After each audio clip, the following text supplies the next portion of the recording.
Hey, muy buenas, estamos aquí en un nuevo vídeo del canal. Hoy os traigo la beta de Gran Turismo Sport. No voy a tener tiempo para grabar mucho, voy a intentar grabar 3 o 4 vídeos, 3 o 4 carreras diferentes. Se va a terminar de instalar el juego a las 2 y la beta termina a las 5, así que por ese motivo no os voy a poder traer mucho. Intento jugar 2 carreras y estrellándome. Pero bueno, empezamos aquí en plena curva ya. Vamos bien. Pues en este circuito que parece que es el más fácil. Sí, tiene pinta de ser más fácil. Apoyo en él para frenar. Bien.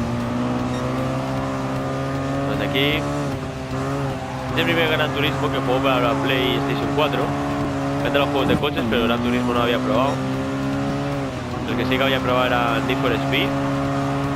Esta vuelta son 10, vale. Un poco aburrida va a ser esta primera carrera, pero para platicar la verdad viene bien. Ya he cogido el truco a las curvas, venga, va. Le he puesto dificultad fácil porque vamos, en la otra, en medio no ganaba una, chaval.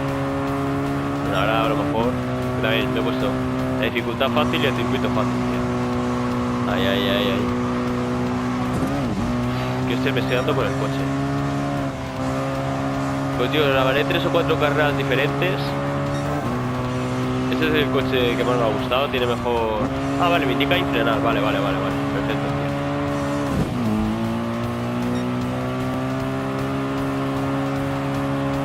tío. Sí, todavía adaptándome. Fue primero, 5 vueltas, vale. Tanto. Como os he dicho, Need for Speed es el juego el que más he jugado de coches. Y será el juego que seguro os traiga el nuevo Need for Speed que va a salir, creo que se llama Need for Speed Payback. Seguro vais a tenerlo en el canal. Este no se me está dando mal. Un poco aburrida la carrera, eso sí.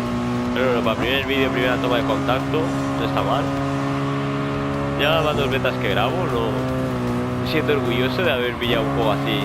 Bueno, haberlo grabado, ya la de Battlefront 2 y ahora la de Gran Turismo Motorsport.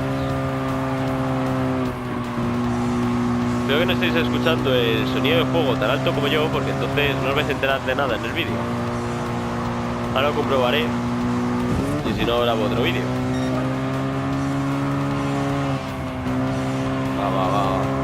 Pues el segundo nos sigue de cerca. No se puede cambiar la cámara del coche. Lo que os decía, estoy jugando en fácil porque si no es difícil aquí me follan, no se me va el juego, macho. Va. Es un poco aburrida la verdad, pero bueno, así me voy adaptando los controles y puedo traer las siguientes carreras con mejor nivel, más espectáculo, distintos circuitos serán seguro. Así que espero que os haya gustado este primer vídeo, será bastante corto supongo, 2 minutos y medio creo que habrá durado el vídeo. Espero que os haya gustado, voy a comprobar si el sonido está grabado bien y adiós.